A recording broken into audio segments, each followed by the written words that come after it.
We're just going to jump straight into it tonight, guys. Sorry for the late delay. We had traffic issues. But what's going on, everybody? My name is Gonzo, and today we're going to be talking Pokemon, One Piece, and Card Party.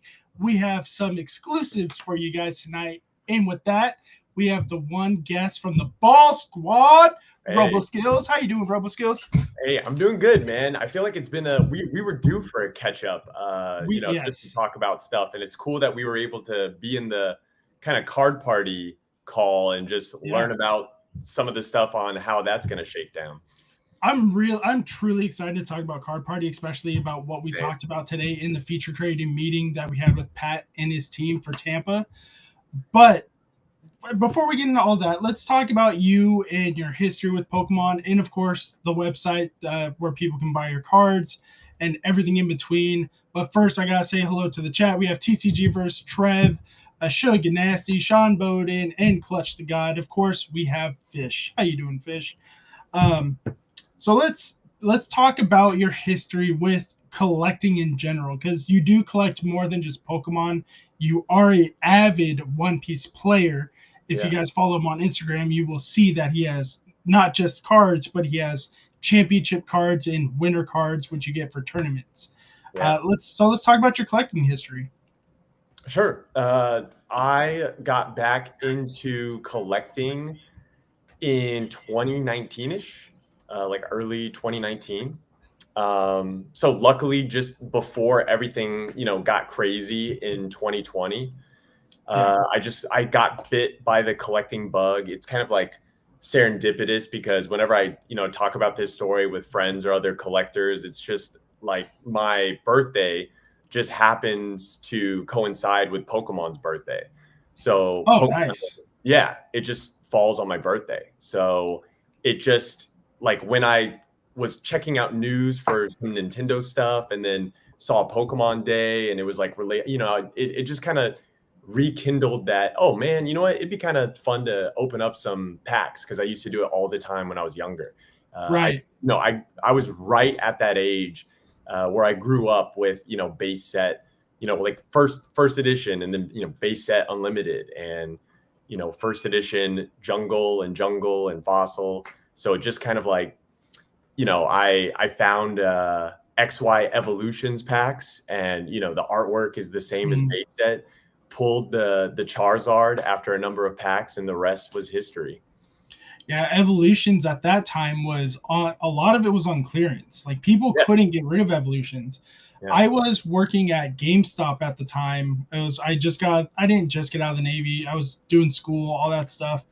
And I remember seeing I remember when at the end of the night where we had to reprice everything when Pokemon cards, everything, they're like a lot of the Pokemon cards would be on the yellow tags because on clearance. They just wanted to get rid of it.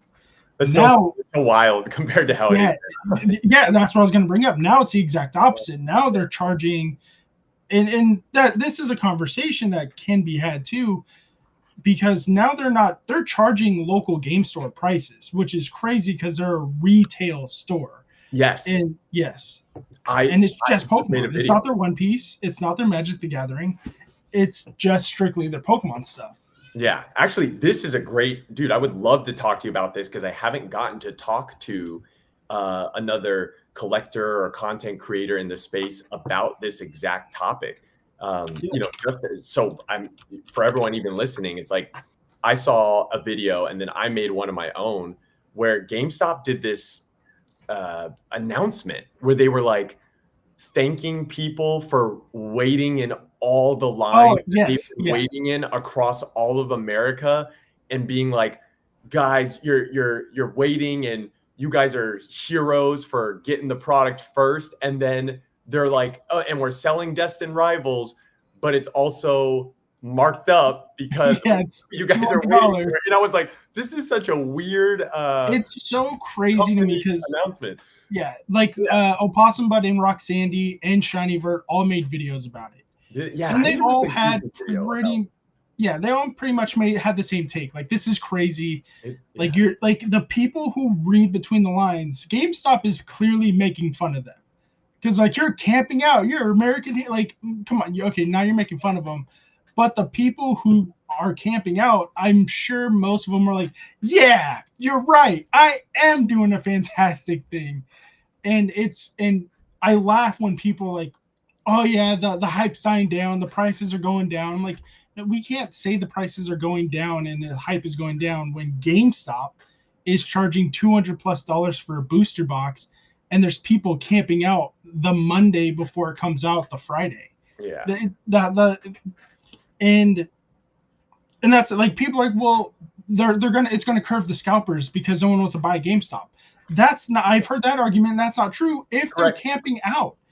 And if anything, it's going to keep the market as it is, because there's people who are going to scalp Target, Walmart, the stuff selling it for retail. But this is where the issue, I think this is something people aren't thinking about. The people that are scalping, not necessarily scalping, because we do see GameStop saying 1 or 2 per person, but the people who need to make their money back, they're not going to charge $220 when they paid $220. They're going to charge $240, $260, because they have to make their $5 to $10 profit after shipping. So I personally think GameStop is doing more harm than good than people think they are at the end of the day, because even though the people are buying it for retail, they're going to see people selling it, because people will buy it for $250, $260. We've seen it.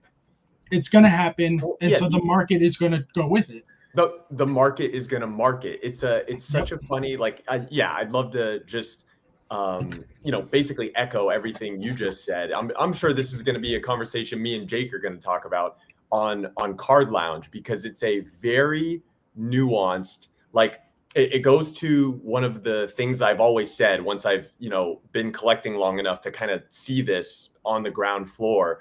But you can't really combat scalp, like, people always assume scalpers are the problem, and scalpers are a symptom of the problem. You can't. It's the buyers. Well, right, and how they kind of buy from the market, which then can be then related to distribution or the product, and whether the supply is there and whether it matches demand. But what I think is interesting about what you just said is you even talk about how people are ready and willing to buy now at the price from the store, which people are always saying to me when they justify why they would wait in line longer. Like, because I remember in 2020, scalpers would just be the ones that would be the early morning risers. Like, they it was like 5 in the, it was like 5 in the morning. Exactly. It wasn't camping out. Exactly. Yeah. It becomes a thing where when you are waiting in line for a couple hours for the store to open, because you're like, oh, well, if I'm willing to just wake up early, and the time it takes for me, that, what would I be doing anyway? Maybe just scrolling on my phone or watching television for an hour. I'm going to go, and there's a way to make money because I can get access to this product and then go somewhere else and sell it to someone that doesn't want to get up early to wait in line. The thing is, when someone gets in line at 5 a.m. and then people are like, I can't get any product. Okay, so there's people lining up at 5. What do I got to do? All right, I'll line up at 4. And someone beats those people and then lines up at 3 and 2 and 1 until you go to the previous day. And then people are like, well, we got to line up earlier in the day then. And then just even hearing about, like, some people are going even the day before, and then people are like cooking meals in line, and they straight up have barbecue grills. They're camping out. It's straight up tailgating at this point. Exactly. And the thing is, if you're doing that to, whether or not you're doing that to get the product to resell it, then to your other point that I thought is, like, people are missing. It's like, no one's gonna factor in that amount of wait time, literally the weight of it, and go, oh, I'm going to sell this for only $20 more. No, the prices are going to be way more. And the collectors, the thing is, like, they're like, I don't want to pay a scalper these extra prices, but I'll wait in line. And what people forget so often, I feel, is that time is money.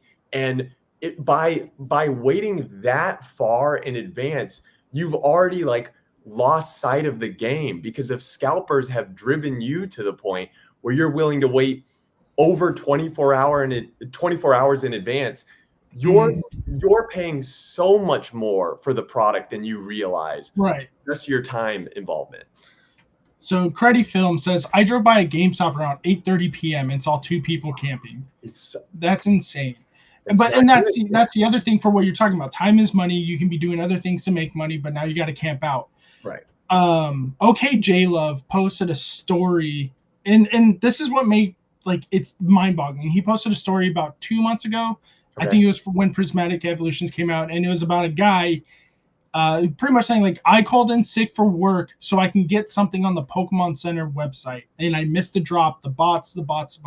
Oh, I think I. Yeah, that's in my head. I'm like, that's not worth it?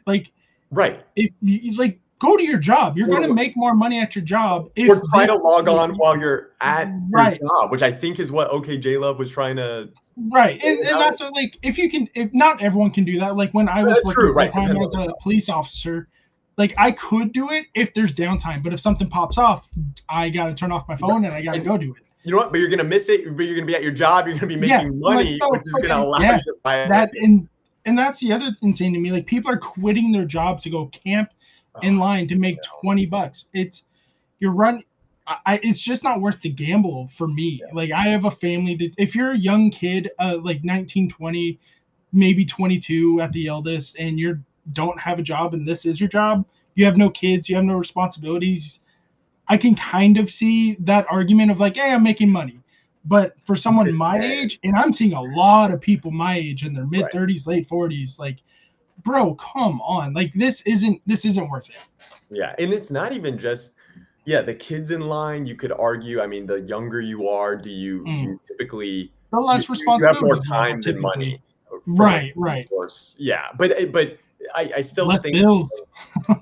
Factoring in however you want to value your time, even if you value your time at $15 an hour, or let's just say 10 for easy math, it's lining up 24 to trade in that much time. And people are like, oh, well, it's a experience. And I guess if you're getting an experience out of it and you have no other obligations and that's what you want to do, I'm always an advocate for I'm not gonna, judge anyone for how they spend their money or how they spend their time. Right. It's their money. Spend your money how you want. Right. I would just suggest to them it's probably not the best trade-off. And then there's you touched on this a little bit earlier when you were talking about the whole thing in general. I think there's a macro level kind of issue that happens, and GameStop is already capitalizing on it.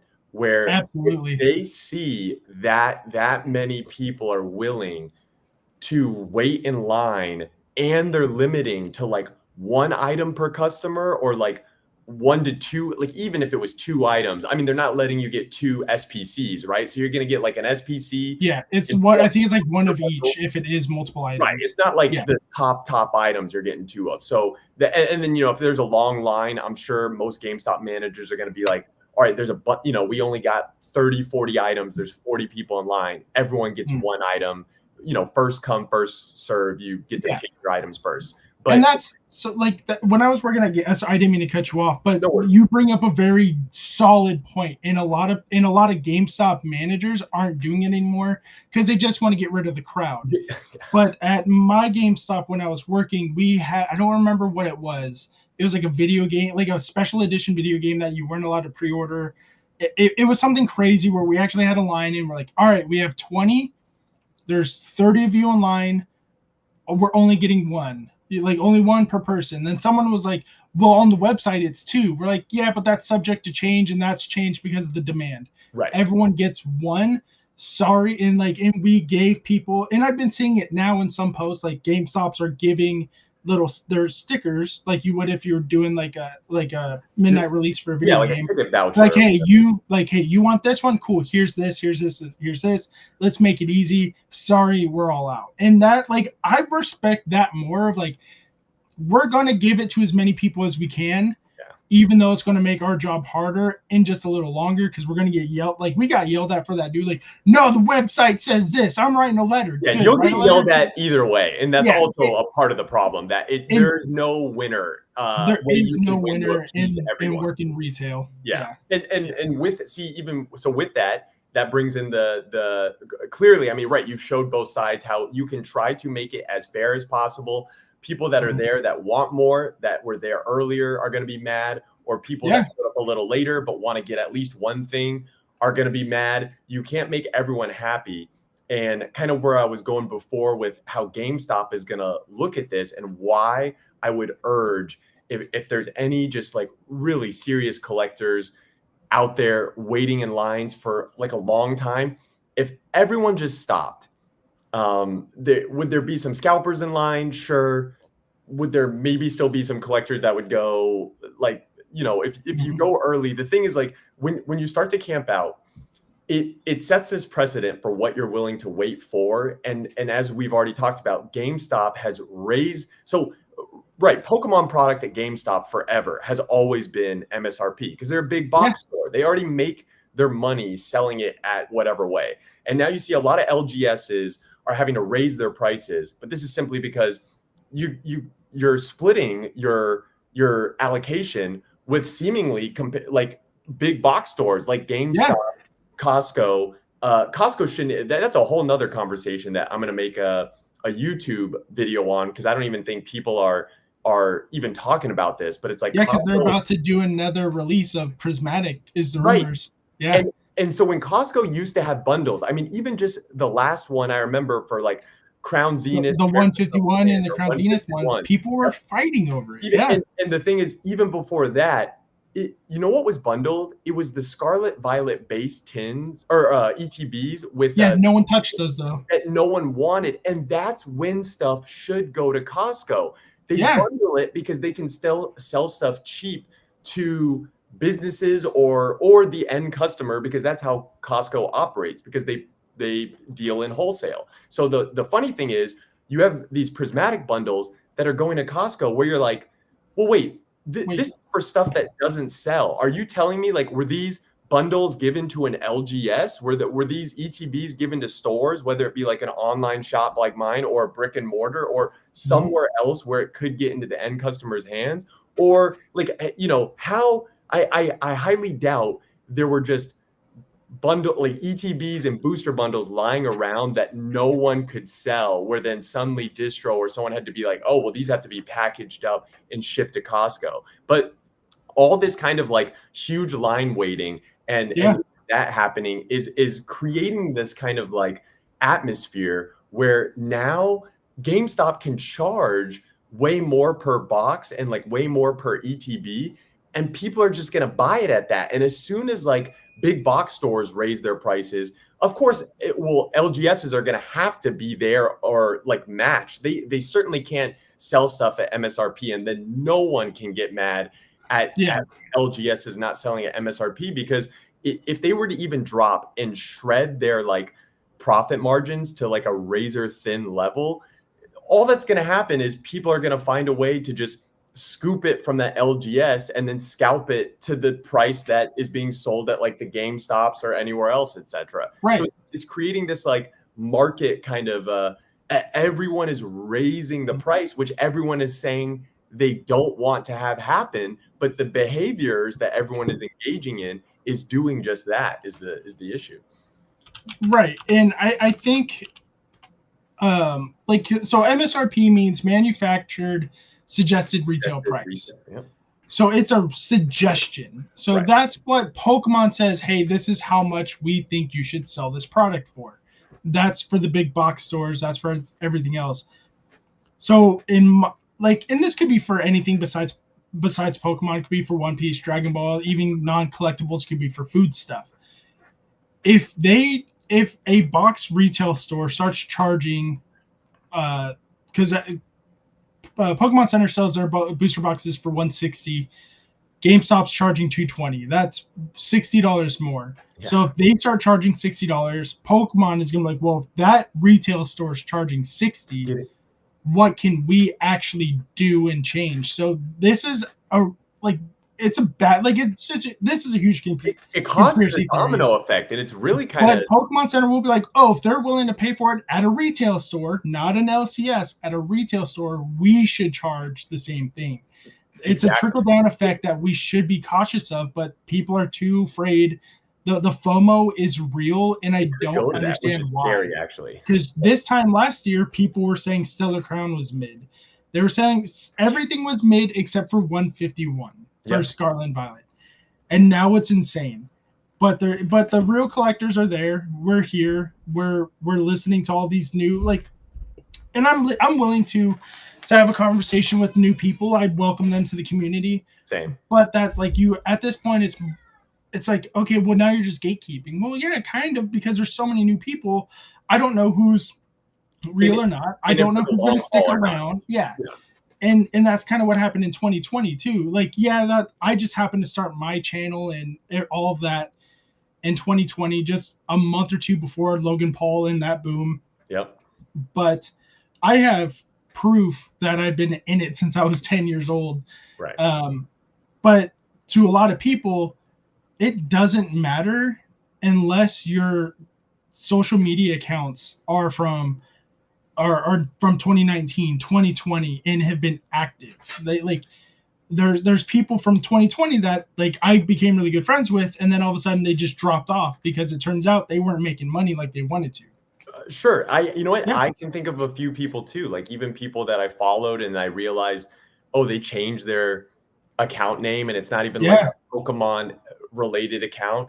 And it's not even like even my name was ever that, but it's funny. I always view that as like on an individual level, case by case. And that's almost kind of how you have to treat it. Now you're right. Like from a sweeping kind of perspective, obviously just by statistics and numbers, there's more what you would say is like fair weather fans or there's an inflated amount of people in this hobby that are going to be in it for the next 6 months to maybe maybe another year tops. And then they're going to leave because they treat this like a hobby. And what a hobby is by definition, it may capture your attention and interest for like, 10 months to a year, sometimes a year and a half. And then you get interested in golfing or hiking. Yeah.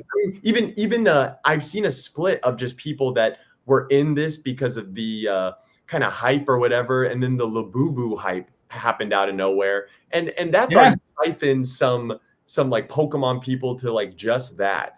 And there's going to be more stuff because this is the world and people are always inventing stuff that's going to, people are going to, leave for this thing or that thing, or eventually Pokemon's just going to come out with a set. Me and Jake both think it's like just when Scarlet Violet ends, whatever the next game base set is, because there's always that people like, no, it was exactly like with Sword and Shield. Yeah. No, Sword and Shield's bad. Sword and Shield's bad. As long as Skies is good, it's bad. And then what's the last set of it? Crown Zenith came out. Yeah. Oh, it's the best set ever. Oh, you know what? Sword and Shield was actually pretty good. Scarlet and Violet is the one that's trash. I'm like, guys, it's so funny when Scarlet Violet came out. I remember it, but I see, and when you're in it for longer, that just shows like the veteran knowledge you gain, because you can start to recognize the patterns. Like when I got in, I would see small patterns, but now that I've been in it long enough, I've seen the ups and downs. So it's like I can almost I just know where the groupthink thing is. And really, if you kind of just almost like move in the opposite direction as the groupthink, you can kind of, again, like, make money within the hobby, just utilizing the hobby again, even though that's not like the main goal is like, to make money. I was collecting and then always trying to add to my collection without having to use so much of my personal funds. And the way you kind of do that is kind of just stay in your hobby for a long enough period of time where you recognize these sort of patterns. Yeah, I've sold one item in the past like 10 years, and it was very recent because it's like, you know what? It's at a good point. I don't care. When I sell or trade something, it's for items that I don't care about or Pokemon I don't care about. And don't get me wrong, I love Umbreon. I love it to death, but I don't have the same love for it as everyone else because I don't care for, like, if you look at my slab collection, like some people are like, God, this is trash. But to me, they're cards I pulled as a kid. They're cards I pulled with friends. Like, yes, I have some money cards, and that's where the card I sold is, because it was an Umbreon. I was like, you know what? It's good condition. I'll send it to Beckett. Beckett 9.5, sold it for $1,600. Nice. That's the only item I've sold in like 10 years. Sure. And you know what I did with it? I put it right back into the hobby. Yeah. Did you get like a nice Raichu or something? I know you like you're big on Raichus, right? I'm huge on Raichu. No, I bought a lot of stuff to open up on stream, and then I paid like part of a bill because my car was like, you know what? I want to die right now. I'm like, you motherfucker. Oh, So, well, yeah. I mean, but Yeah. again, so it helped provide for your car, and that so it like Mhm. it gave something back to you, where to you it was just something that you got for a much smaller price. What's funny is Yeah. I can even almost say I mean, I've bought and sold a lot more than just one item, but I can still Yeah. say kind of really, yeah, like kind of what I really only sell stuff. I really like, actually, that's one of my problems because I think I it hoard makes me, everything. I run an online shop now, and I feel like I'm not as good at that compared to maybe other people because they're so business minded. It's like everything's for sale. So no matter what you want to buy from me, I'll sell it as long as the price is right. And for me, I kind of am like, well, I like collect this, or I like these things, or I like these Pokemon. So I tend to like hoard stuff, like Yeah. I guess a true collector might. And and then I'll change my like collecting goals, and then I'll kind of be like, all right, I really need to focus on this. So I'll have this like other collecting goal that's like 50% of the way, and I'll be like, you know what, I can trade these or Yeah. or And something. I think that's a real, like, kind of not a responsible way of collecting, because you're just allocating it to a different part that you love. Right. Like, yeah, you like this card, but do you like it as much as that card? Do you like it as much as this set? Yeah. And I think that's fair and reasonable. But you brought up your shop and how you do sell. Mhm. And this is it. The roboskills.com, you got the Yeah. Ball Squad shop. You sell everything from I think I saw Yu-Gi-Oh, Union Arena, One Piece. I Yeah, know you sell One Pokemon. I Piece mean, and Pokemon for sure. yeah, we're like a full on. See, there's some stuff that we don't even have on there that we want to like put up. Like, it's so funny. We just got some of these in. Have you even opened this product? I haven't even touched this product yet. I've only seen The Chinese boxes. Yes. I've opened up one box. Okay, nice. I probably need to make a video on these, but I was actually really impressed. So Jake Twice Baked Jake introduced me to the Gem Volume 1 pack. I like the Chinese sets. I think they're really cool. I was gonna say I love the they did it artwork. right. It's a fun open. Yeah, they're really fun to open. Yeah. They feel kind of like Japanese cards, like they're just smaller box, the specialty sets at least. Yeah. But the different amount of reverse hollows, regular hollows, the alt arts are different. They're stuff from the anime, which you don't see in Japanese or English. Right. Which I think is like really cool. It feels like a win. It feels like a hit where you're like, every pack you can kind of be happy with the pack you opened, and if you go in on a full box, you can get just a lot of cool stuff, I would say. And so yeah, I mean, I basically I live stream every night. I'm actually looking. Actually, it'd be so funny if anyone that's watching this is interested in trying to like stream more or do like, I mean, for example, like what you got pulled up, a lot of this stuff is like open live pricing, but we'll stream and go through like packs from, I don't know, 9 or 10 at night to 3 or 4 in the morning. We go pretty degen with it.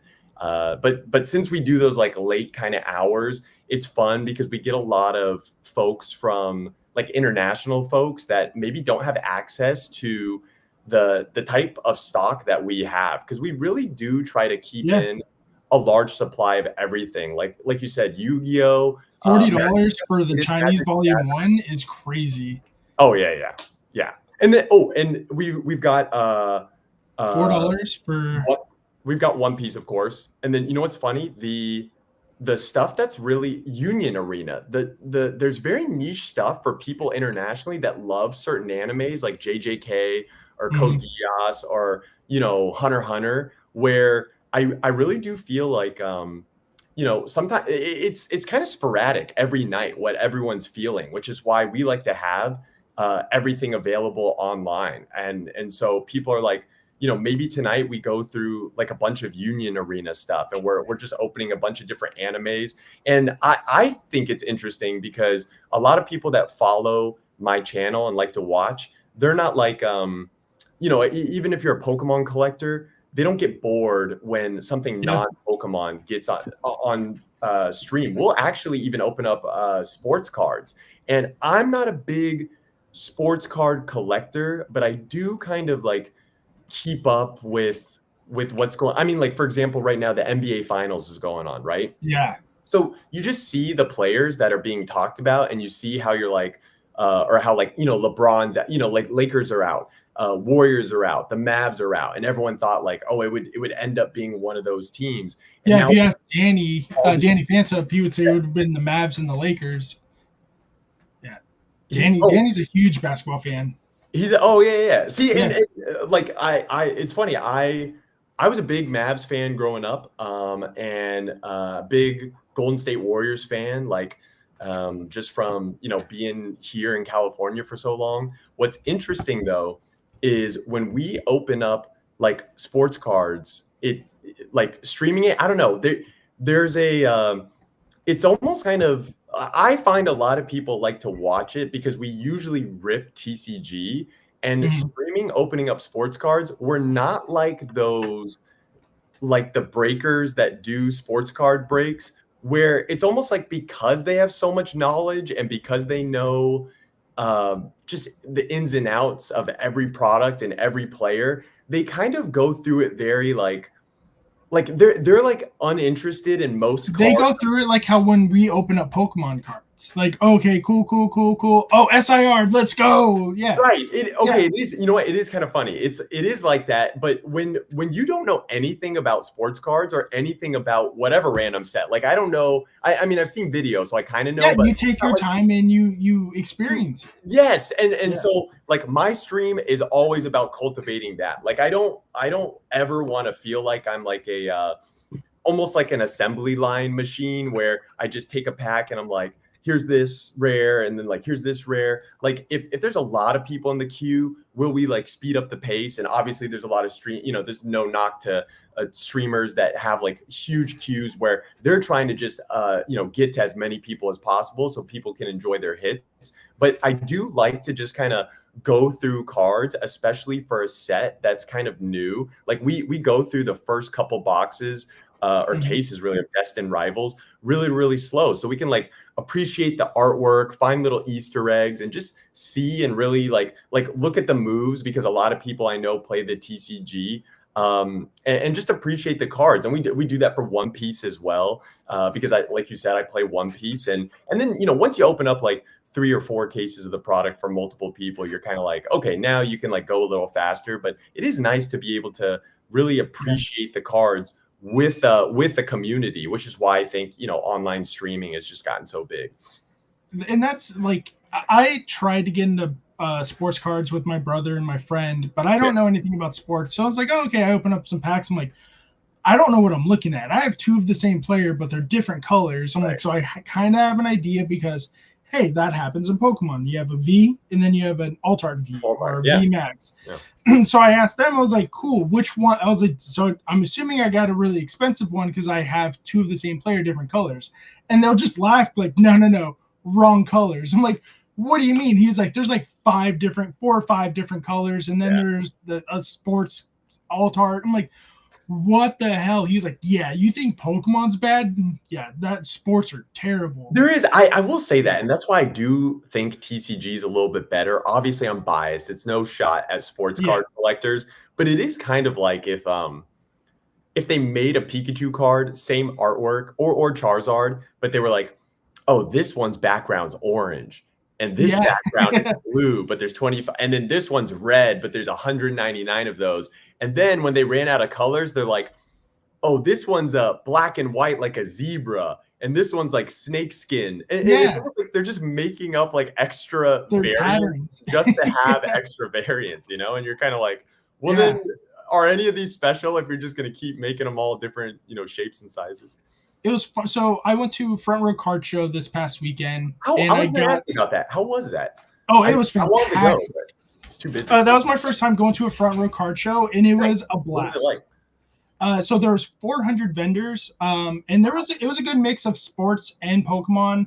Yeah. And That's then what I hear. obviously the random people that will have Hello Kitty, Sailor Moon, Magic the Gathering. It was really cool to see, and it was I want to say it was a like kind of like a mid between Card Party 1 and Card Party 2. Mhm. Like there was a lot of people there that wanted to hang out, say hello, take pictures, but because we weren't there for Pokemon necessarily, um, we were able to walk around. But the vendors, there were so many choices and people to talk to that it kind of felt not, I don't want to say overwhelming, but like overstimulating. Like, Well, I know okay, what you mean. like so it happened to Pat a few times. Like he was like, okay, I want to pick up some. I don't want to say the card because I think he might be making content out of it, but he saw one particular card, and he's like, cool. Let's go take a look to see if let's see how many there are, so I don't like go crazy on this and Right. spend more than I probably should. And so we're like, okay. And then he's like, hey, do you remember where that booth was? And I would just go that way. Like I would just point and then I'd shrug my shoulders Yeah. because I'm like, I know it's in that direction, but I can't tell you what booth it was. I can't tell you I what lost row a it couple was. things at the last front row I was at too. It's almost like Yeah. it's such an impressive the first of all, the showrunner, I couldn't tell you enough great things about Is it the British woman? Yes, she's so Yeah, nice. she was very nice. Yeah. Yes, she's the nicest. She's super cool. So, shout outs to Front Row Card Show. Sam Sanity, he's in the chat right now and goes, hey, I caught a live stream and talking about Front Row now. Yep. He was actually there. He was a very nice guy. He's part of Pat's community. Nice.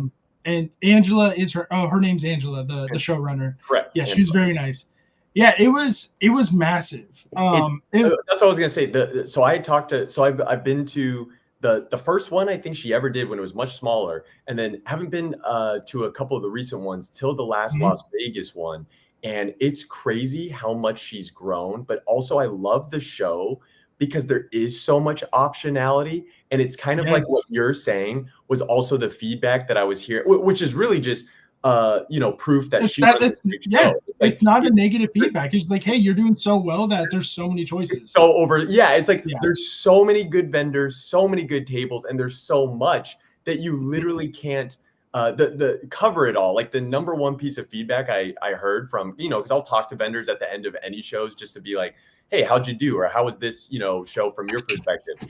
And I felt this way too. I don't think I even looked at everything over the full 2 days. You almost need it feels like it's so much. You need like a third or even a fourth day, which is kind of like how the Burbank show runs or like the Dallas card show. They do it over like a 4-day spread. Yeah. And I would argue the front row is like almost like that size in caliber. She definitely needs a bigger venue if she's going to continue doing 400 people, because it was tight. Like I felt bad for Sam City because he had a stroller with his family. And there were some parts where like you're going to stand there for a minute or hope that someone comes by, sees you standing there, is like, all right, let's get this family through and just holds traffic. Yeah, so just traffic was.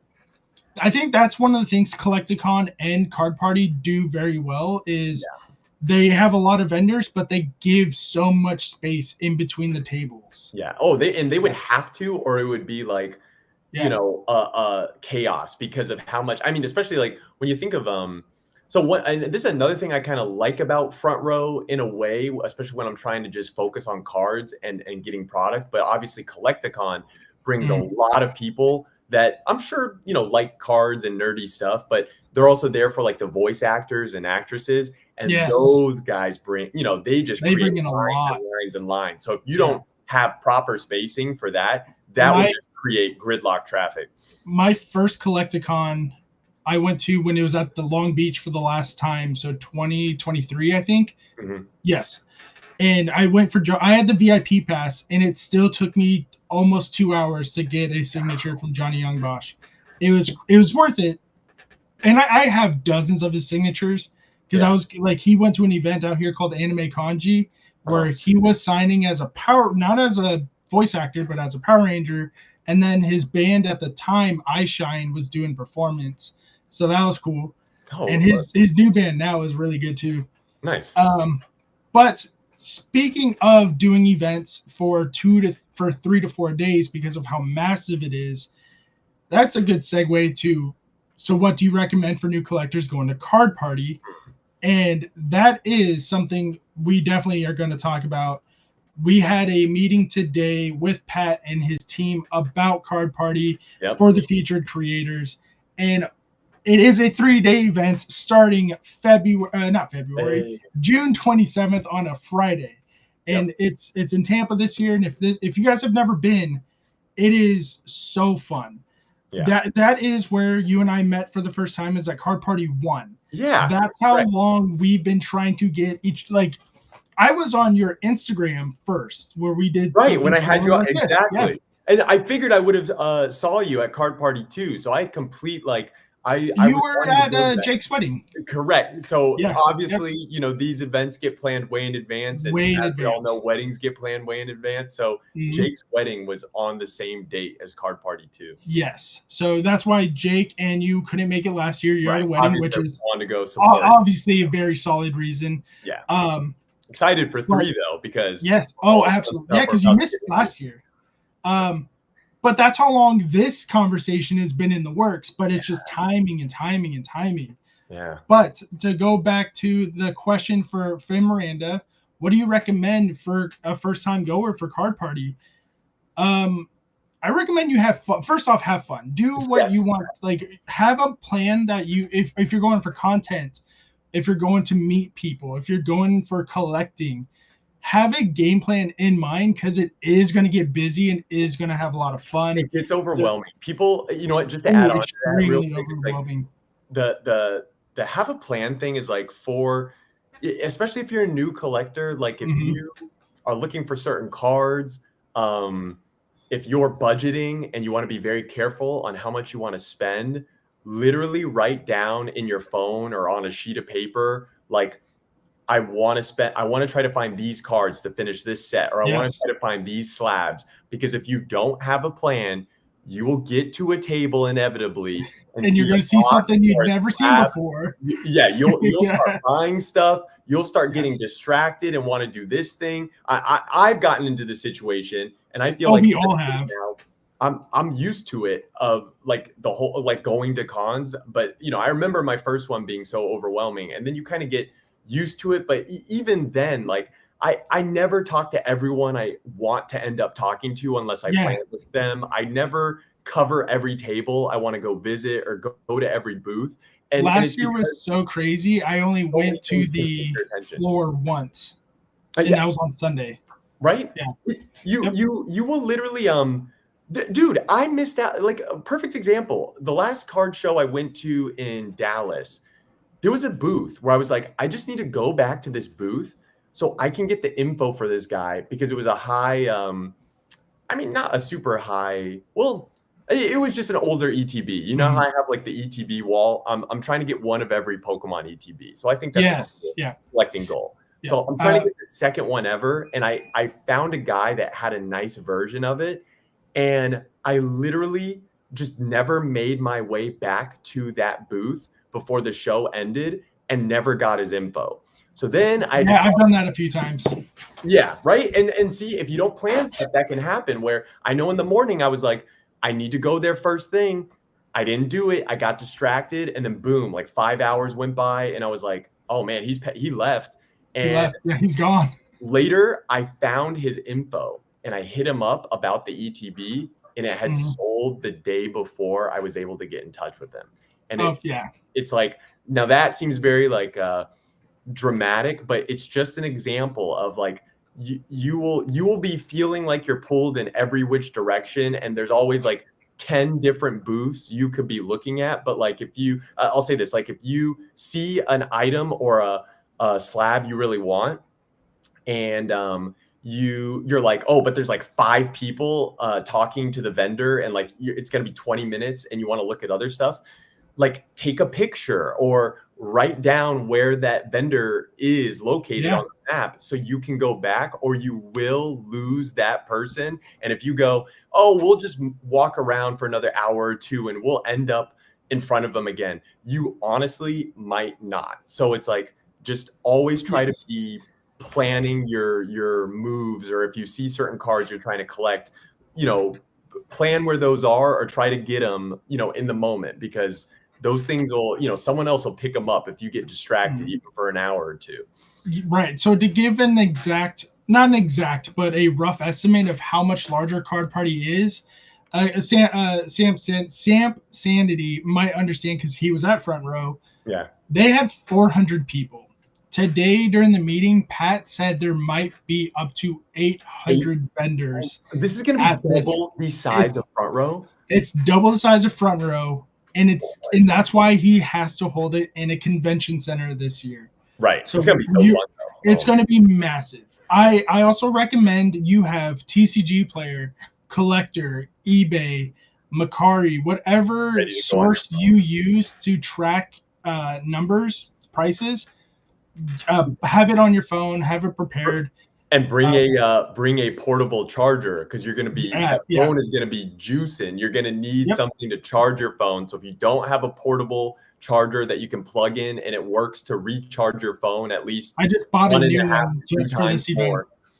Huh? Yeah, I just bought a new one for this event. Oh yeah, exactly. Like always have a charger so you can charge your phone. Spreadsheets are a lifesaver. We have multiple people talking about spreadsheets. Yeah, spreadsheets, right? Just so you can keep, because if you're having to think about, actually, dude, that's another great. I don't follow my own rule for this, but there's I barely follow my own rules. Right, I'm like, I need to write these down. I say it, and I'm like, I need to do this, and then I get them like, oh, look at shiny cardboard.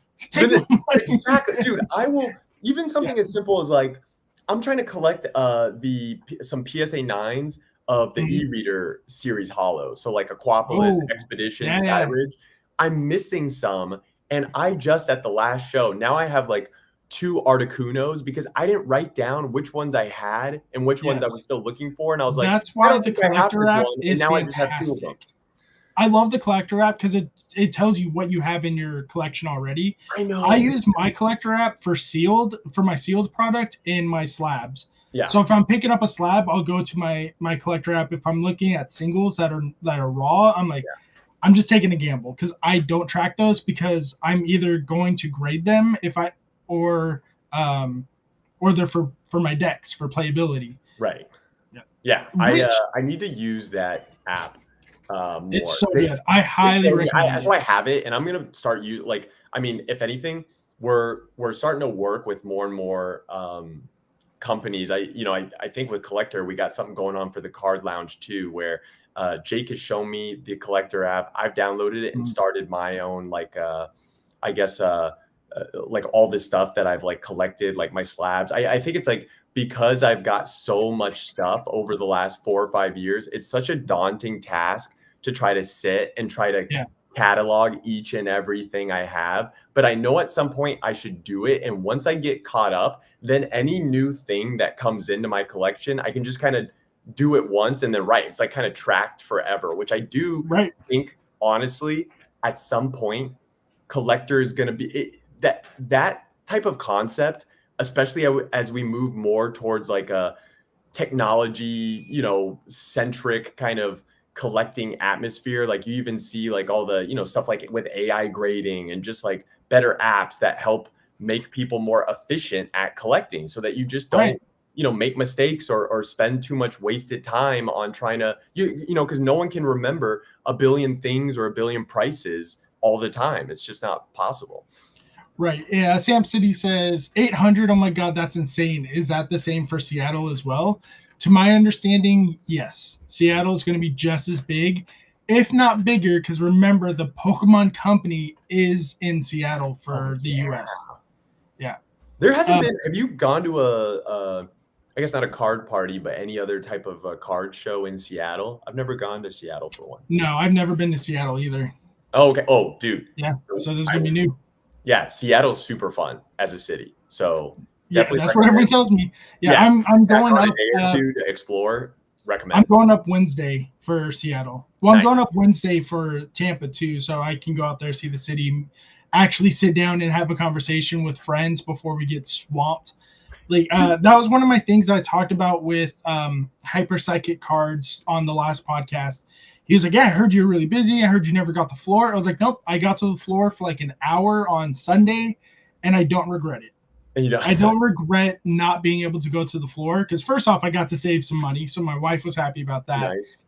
But the memories that other people got to make because of me, like it feels different. Like, oh, you're Gotcha. here because of me. You want to talk to me. And that kind of it's a memory for me that it's crazy that that like it's just crazy. I know what you mean. It's a Yeah. good. I mean, it's what the what I think you kind of described it with your collection earlier, with certain cards that are tied to certain memories of yours, and that's what makes the card valuable to you, not so much Yes. the how much it's worth, like on eBay. It's like I think one of the things that I love about this hobby, and I'll say it over and over again, is the community, is the people. And it's like, it's so cool how these pieces of cardboard can, like, really spur lifelong friendships and like make people where you're like, oh, we like, even like with you and me, maybe we wouldn't, if I never got into Pokemon, you never got into Pokemon, would we even be talking with each other? Yeah. And I saw you going out with I'm excited to kind of do some fun stuff in Tampa too, not just like the card stuff, but like, Oh, you're talking about when Collecticon rolled around and me and the guys went out to the Laker game and all that other stuff? I think so. Yeah. And then like, Yeah. did you do like a escape room or something with Pat? Oh, front row. Yeah, we did an escape room. See, like, dude, I imagine a escape room with like 10 Pokemon collectors. We're all trying to figure out how to get out of some crazy. So you bring that up, but that is a plan for sooner or later. We want to get a couple of content creators. We already talked to the people. You can't necessarily film inside. Right. I talked to one person. I talked to one room once, and they're like, you can film inside, but you have to edit out the parts where you solve the problem. Right, because they don't want to, or at least like, or censor it or something. We're like, I was like, okay, I don't have those kind of editing skills, so there goes that window. Right. So, well, Pat does. Like, Pat, I'm sure. Pat for sure. Ian and Zach, his editors, I guarantee can do something like that. They're fantastic editors. Right. I don't have that skill or the money to pay the people who have the skill. Yeah. But even that, or like make your way down to San Diego. We'll do it. Pat wants to do another escape room with like 8 to 10 people. Dude, I would be down for that, actually. Like I don't know. I just love like kind of group activities, and the collecticons and the card party. Again, that's why card party is. I have so many like great memories from the first one, because I love the way, and again, I think this is why everyone loves card party. It's like, from the first one, it was like everyone could tell it was so special because it's like about cards, and then there's people vending, and you can buy and sell and trade and do all this cool stuff. But Pat does a very good job of facilitating all these little extracurricular activities and events that kind of bring the community together, and then you can like interact with people, and it's very easy and doesn't feel forced, and then you just get them meet a bunch of other fellow collectors, so it's super fun. So let's talk about that exactly, the extracurriculars, and something that was talked about today in the feature creator meeting. I did get permission from Pat. Everything is on the table that we talked about today during that meeting. So if you guys have any questions of what we talked about, go ahead and ask in the chat or in the Q&A. But I'm going to talk about something I'm really excited for, because this was partly my idea with Danny Vantups, and that is the creator tournament Friday night for the TCG. Dude, are you going to compete? It's so funny you said that, man. So right after that call, I hit up one of my friends that still plays the TCG pretty actively. And I was like, yo, man, you might need to run me through a little bit of my time has been so limited that I just have not. Did you know I used to play Pokemon professionally? Like, I would go to the NAICs and go to regionals, but that wasn't since like the Sword and Shield era. In Scarlet Violet, I just I've not had the time to play at all. But I still know how to play the Pokemon TCG. Yeah. So. It's so different. Like for card party, I built 4 new decks just so I can play Danny. If I have the time, I'll play the other guests. I'll play creators not during the tournament. I'll get in the creator tournament, because I just want to see how that bracket shapes out. I may borrow one of your decks, but like, I'm happy to play. So my understanding is this tournament is going to be played like a pre-release tournament. Oh, nice. Oh, so it's just all so that way it's all equal footing. So we'll all be using We just get like a bunch of build-in battles and like kind of construct our decks there on the spot. Yep. Dude, yeah. I see. I think I'll participate in that because I like, you know, I think it's funny because a lot of people will be like, I get this a lot on stream where, you know, sometimes people will assume that, you know, I don't play the TCG or play any of the you know, I love cards. That's why I'm in this for life. Like I'm not ever leaving this again. Like it's like I've played Magic since I was a kid. I played Pokemon when I was younger, Yu-Gi-Oh. Like I was the kid that went to I played Magic, Yu-Gi-Oh, Pokemon, and now I even play I play Union Arena now competitively too. You know, nice. See, okay, that was the one. I guess I tried it out when it first came out, and I just like One Piece better, but I got so like committed to One Piece, especially after the first nationals, because I did so well in it that I just don't want to I just really enjoy that game. I also think it's like just a solid like game. It's a very good game. I'm very big on this is for me personally. I'm not going to knock anybody for not doing it, but if I don't know how to play the TCG, the G part of it, I'm not going to collect it. So that's why I love One Piece, but I don't collect the cards because I don't know how to play the game. Gotcha. I opened up some One Piece recently because it was given to me at front row, and I was like, you know what? I like it enough. I'll open it up, and I had to ask Brick Day Cake, one of Pat's mods, and one of the other feature creators. I'm like, hey, the promos alone for that box is fantastic. Black Maria and Yamato. Nope. Yep. I know they're so good. Yeah, dude. So that's one of the things with One Piece. I think, you know, people love certain Pokemon cards because the artwork in it. Dude, people love certain characters. One Piece art is some of the most premium. Like there's some SPs and some alt arts. And the prize cards that you mentioned, like I've earned a couple prize cards from, you know, placing high in tournaments, and they do not like they don't skimp on the artwork, detail and the hollow and the just the artwork and style of the card. Like they go all out, which, you know, I think is respected amongst all the players and collectors. Sam City says, I have the PSA One Piece card. I know nothing about it. And apparently another one is coming in June or July. So he's talking about the PSA ones. I have two of them.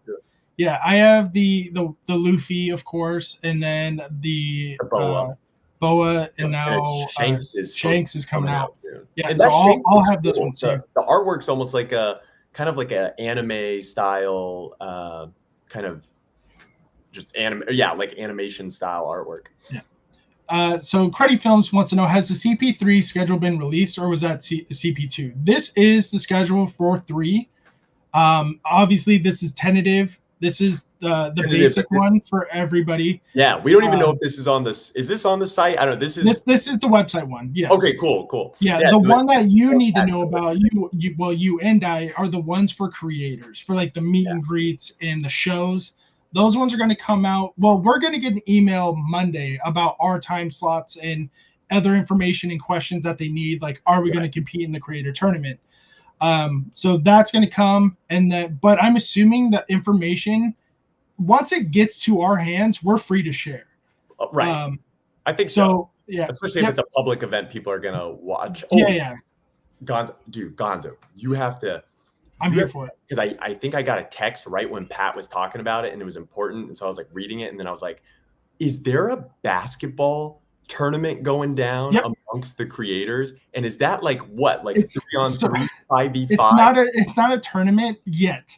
Okay. I'm assuming something is going to happen. Pat did talk to the city of Tampa. They are going to have a basketball court there at the convention center. Yes. For more people. That was something Pat did talk about today, is like they do want to hold some kind of tournaments, creators versus fans versus fans, creators versus creators. Yeah. I was talking crap to Shiny Vert today, so if I open my mouth more, I'm probably going to lose to Vert. I saw that. Yeah, we'll see. Okay, was that at Card Party 2? Him and Cool Trainer Ryan played basketball. Right. Yeah. What? So was there and that's why he had to shave his head or something? He had to shave his nasty goatee. Oh, he had it. That's right. He had to shave the goatee. Yeah. Wait, but no one else played like that was just set up. No. Him and Trainer Ryan, or So that wasn't even a card party. It turned into a card party thing, but at first it just started out between those two talking crap to each other about the game because Okay, they saw on the videos and the promotions that, hey, there's a basketball court. And now it turned into people loved it. Let's continue doing it. sure. Okay, Yeah. yeah. Yeah. So yeah, is Jay finally going to play basketball against people? Jay's Corner TCG did play people at Card Party 2, but like I said, that wasn't like a main event for a lot of people except the Cool Train Orion versus Shiny Vert. Now I think this is full on like, hey, creators versus creators. So yeah, I'm gonna Jay's bring my also basketball someone shorts. at Card Party 1. Great dude. Yeah. Dude, I did see him Yes. at what card show was I at? Probably Frankincense. No, it wasn't Frankensons because I haven't been there in a while. But there was it's actually it's such a funny story and it just shows how smart Jay is. But it was like I can't even remember, dude. I've been traveling so much this year. It's wild that it all starts to like blend together. But I was basically at a show where I remember we were even on the second level of One second. Robert Schmidt with the 4.99 says, I'm trying to sell all my Magic and other hobbies to get into Pokemon with my daughter. Thanks again to you guys for making it special. Hey, I'm glad you're doing something with your daughter. That's awesome that you can make the memories with her. But don't forget about the memories that you made for Magic the Gathering and stuff. Sell what you want, but try to keep the real positive stuff. I agree with what Gonzo is saying. You know, if you got a couple like core cards, maybe it's so funny. I have a Magic binder from my collection from when I was a teenager. I was at least able to keep track of that as never found my OG Pokemon binder, which is still my saddest. I don't know if I'll ever find that buried treasure, but I still keep some of those Magic cards because the memories they remind me of. Absolutely. Yeah. Wait, what was I going to say about Joey? You were talking about Joey. Oh yeah. Well, just there was a time where I remember I was going to this show, and there was a couple people at the front, and I was like, "Oh, how's this show? What are you buying?" And I was trying to think about like what's like going up in price, and what's something that I needed to get. This is probably right before this current boom that we're in. So you and me, and probably collectors that have been in the space for a while, you could just sense there was this you could sense the heat, right? You could sense the demand rising. And I just remember everyone telling me like, oh, if you find Hidden Fates, like get Hidden Fates because it's like, I remember that too. And there were like it was so funny. I literally texted someone called me, and then I was walking in person and someone was like, saw me that I knew from the card community, and they're like, yo man, if you're trying to get anything from here, like pick up Hidden Fates. And then I was walking right into the convention floor, and then Jay's Corner Joey comes out like with a bag of something, and I'm like, yo, what's up? And like we talk, and like I hadn't been in yet, so I was trying to get in. I think he was on his way out, but I was like, oh, what'd you pick up? Anything good? And he just had this. He's like, dude, if you can find Hidden Fates, pick it up. And he had this full bag of Hidden Fates, and I was like, was this year? Smart man. I think so. Yeah, it was like it could have been way earlier this year, like in the beginning of this year. I think it was Collecticon because I remember that. It might have been because me, him, and Opossum Bud were sharing a hotel room, and we went back to the hotel room. We were done for the day, and Joey's like, I gotta go pick something up. I'll be back. I'm like, all right. And then he comes in and goes, yeah, just writing a Robo Skills. I'm like, we're like, oh, okay. Oh. Cool. And we're like, shut up. We're trying to take a nap. That's fine. Yeah. Okay. No, it was a Collecticon, but it was just so funny because I was like, I just saw him with the bag, and it's not like I thought it meant, like, I guess subconsciously I was like, yo, is he's a smart collector. He can tell like what's going on in the Pokemon, like kind of space right now. And I'm like, does he just have a bag of like just Hidden Fates packs? And I'm like, yo, what'd you pick up? And he probably had like, I don't know, like 50, 60 packs. And I was like, dang it, I need to get some of those packs. And then like I went around, and I think I probably did pick up maybe some, because again, like, right, the shows are so big that it's not like any one person could just, Yeah. buy up everything because there's just so many booths. So I'm actually excited for Card Party being 3 days because, again, unlike, like it kind of sounds like we'll need probably the full 3 days, even if the Friday day starts in the afternoon. It starts at 2 p.m. Yeah. Yeah. I like what Pat was saying about not starting certain stuff at like 8 in the morning. Just let everyone get some sleep, and because so last year, and what he was talking about with like the pack battles where the creators played against other creators, that was like an all-day thing. It was like, cool, creator versus creator, you go to the stage, play team versus team, and then there would be like a 15-minute break before the next pack battle would start. And so it was me, I was the host, so there was a host and a team and 2 teams of 2, so there's 5 people. Was this Card Party 2 you're talking about? Yeah. Okay. Yeah, so I was the MC for Chris Pie, TCG, and PokeSurge versus Diz and Ian with Ian. Okay. So we were the first show of the day at 8. No, it wasn't 8. It was 9. I think it was like 9 in the morning, something like that. But it was in the time of the big morning show of the day opener, for that. So so like we felt jaded because we're like, no one came to our pack battle because they were all watching Pat and Rev compete for a binder. I see, because that was going on at the same time. Yeah, and I get it. But then because there were so many of those, like Powder TCG overlaps. couldn't go to my show. Right. With the 18 and up show where we were allowed to say the naughty things that people don't like to hear. Sure. But he couldn't go to it because he had to host a panel of his own. Yeah. Right. So they're cutting back some of the stuff because we want to see our friends just like how other people want to see us. Yeah, okay. Yeah. I like that. So there's less kind of overlapping events for I mean, even if you look at like the schedule you got pulled up, it does seem like it's more stuff's more spread out, which is it's a lot more spread out. I'm really excited for, can't believe they censored Gonzo. They didn't censor me. I was in the 18 and up area. They put me in a room all by myself and I got to say the F word. But this year what I'm really excited about is the live stream edition that they're doing for the Card Party website and the backpack.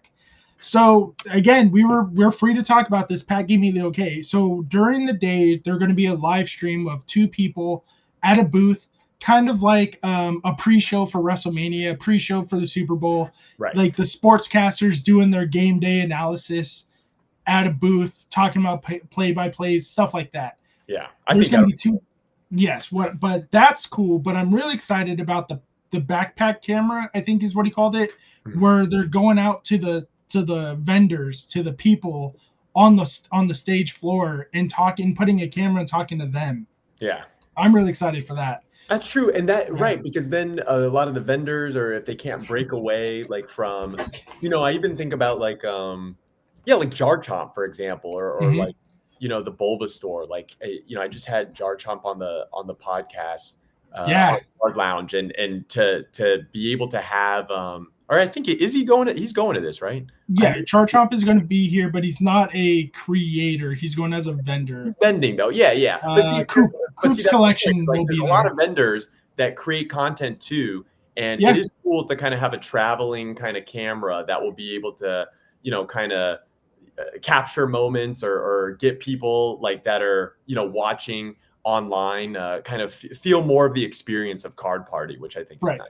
Because Coop's collection, he is a featured creator as well as a vendor. So how, like, depending on if he brings enough staff to cover his table, can he get on the floor? It's funny you just said that. I actually talked to Coops a little bit before I hopped on this call with you. And I guess because I was wondering, because I assume he's vending, but I think he said he's not vending this show. He's going to be to allow himself to have more time and availability to be more, content creatory or I'm sure just be available to either like meet people or also engage in some of the activities that you and I also want to engage in.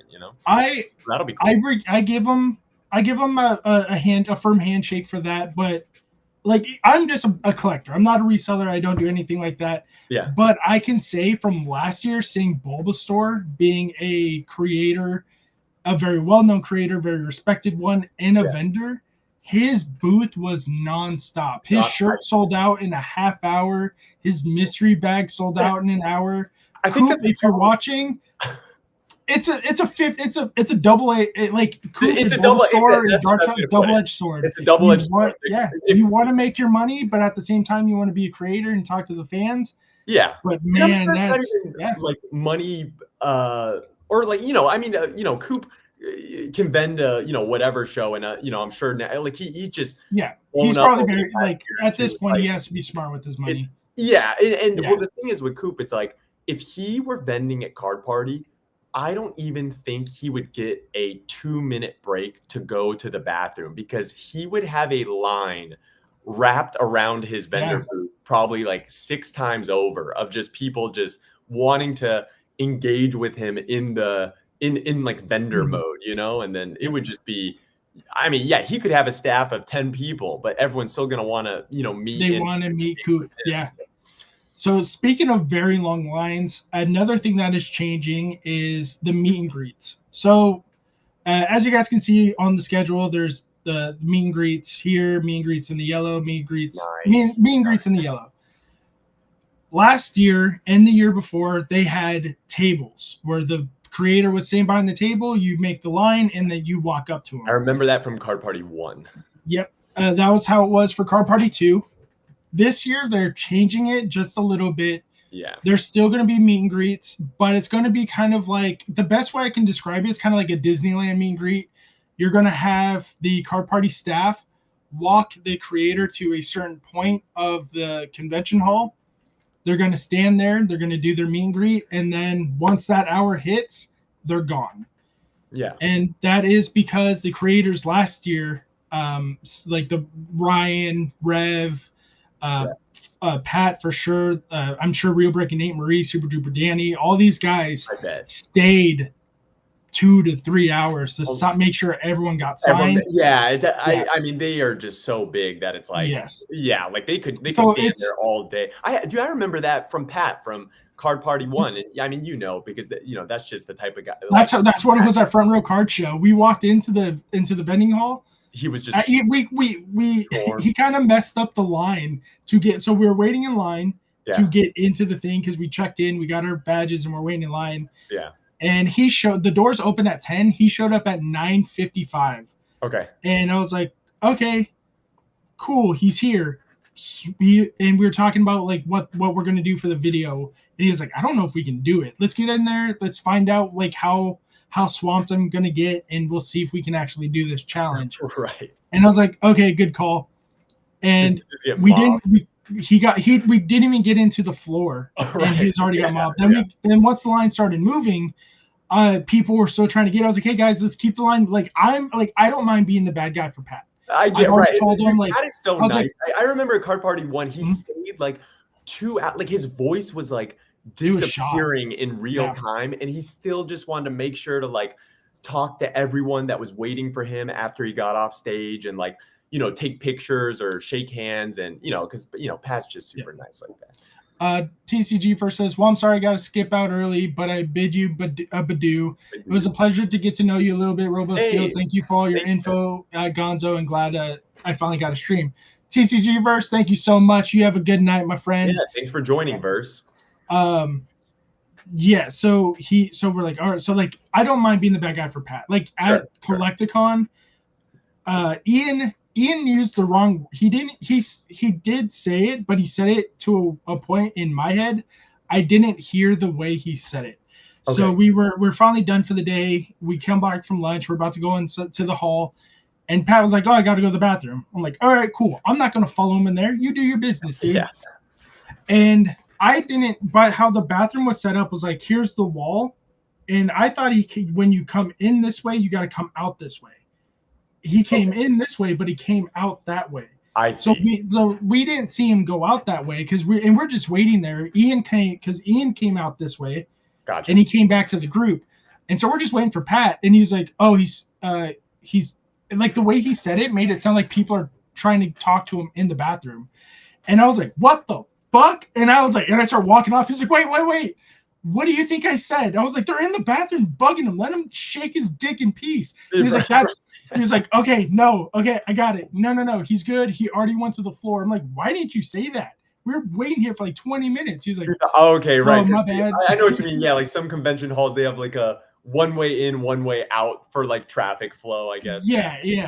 And he was like, yeah, so I don't mind being the bad guy. So like when the line started moving and people kept trying to stop him, he was like, he was doing like the move selfie, like, hey, like he's trying to get the line moving too. Yeah, you can so I was like, hey, guys, like wait till we get checked in and then swamp them. Like let's keep this line moving. Yeah. And some people are like, who's this guy? I'm like, I'm the guy who's keeping the line moving because other people want to get in. Like right. Yeah. So he got swamped. I mean, he's like one of the fastest growing like YouTube Pokemon YouTubers ever, right? So it's just like, I mean, yeah, and that's why I do think it's cool that, you know, he is even putting on, like, it's kind of crazy to think that if, you know, Pat wasn't who he was and didn't create Card Party, like I think it's so cool that an event like this exists, not even just for all the collectors, the fans, everyone that wants to go to like a card show, whether they've been to ones before or not, but even for us, because it's like, I do feel like there's an emphasis on the ability for us to not feel like we can like content create and with each other, and there's like collaboration. Like I'm really looking forward to just like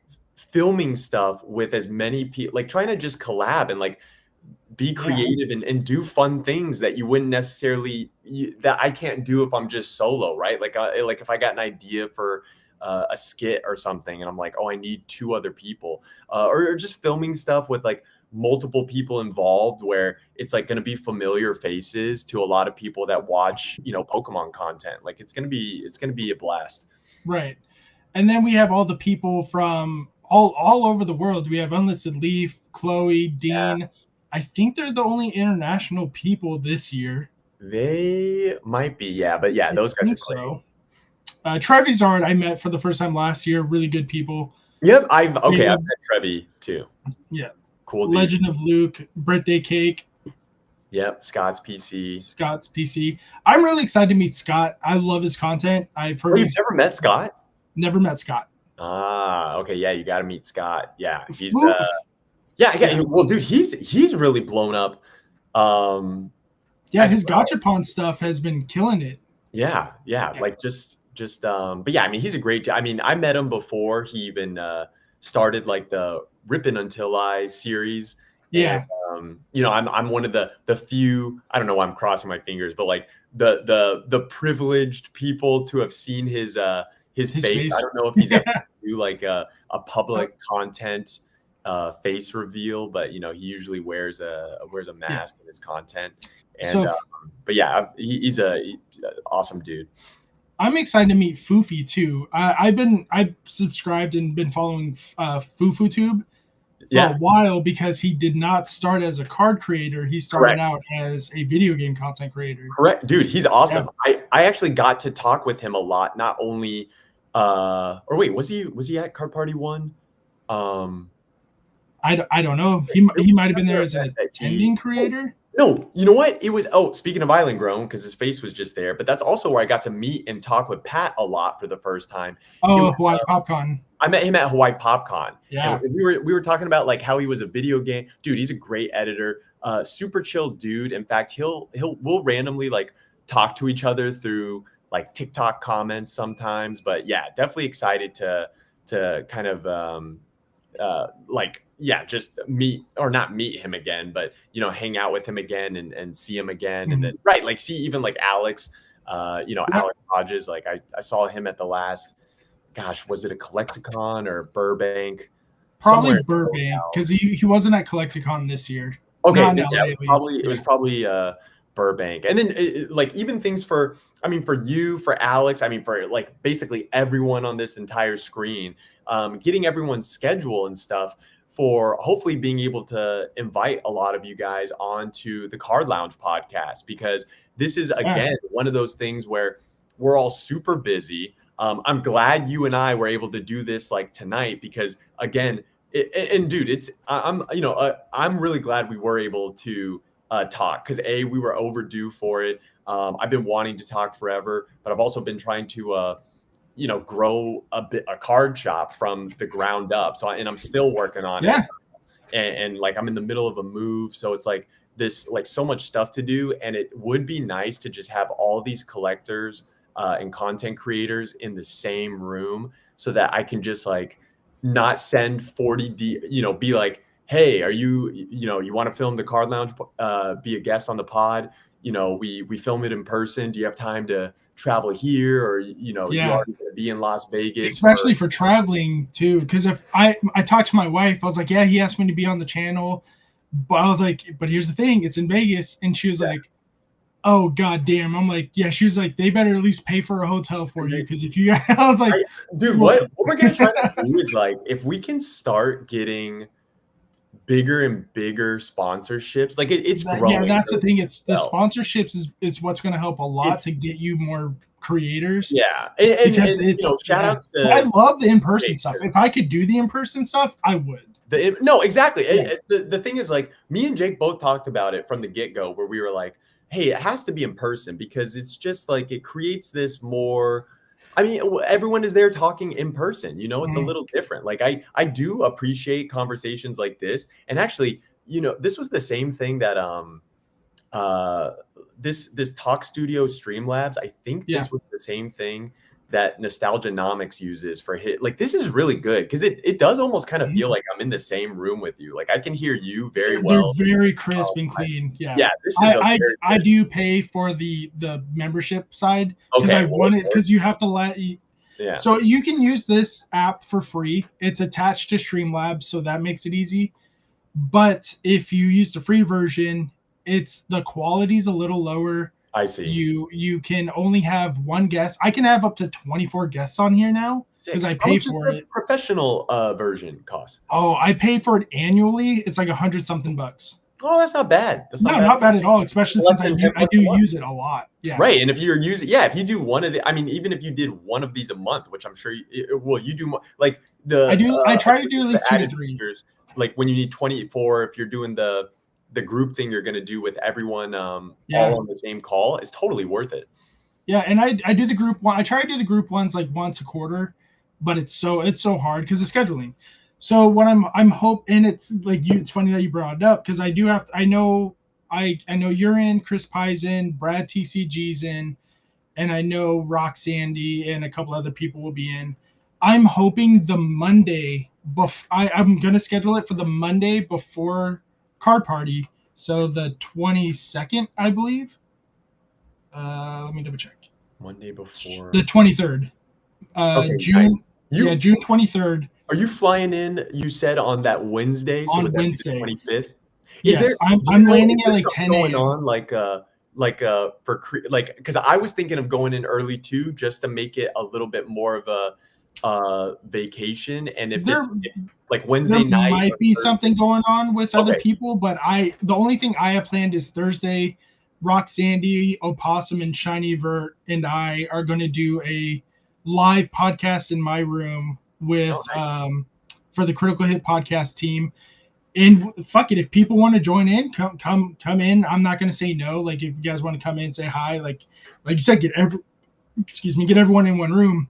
Right. It's so hard with scheduling that it's like, I think you doing that is smart. I think a lot of us are going to be trying to think of content, or like, I was even talking to Jake. I still need to talk to him about if we could even bring some equipment to do some on-site, like a card lounge, like some podcasting, except we have just so much of our equipment set up the way it is in the studio space. And it's like, have you ever looked into renting it? Because I think that's what a couple of people did last year. They contacted like a local camera place and like, hey, can we rent stuff for the weekend? And some places, I got to talk to Pat, because also that's why I even asked the question in to get more insight on what Pat's gonna have us like set up for on stage. Oh, I guess we can say that too. So that's your news. Everyone's that's tuned into Gonzo's channel right now, you're getting the exclusive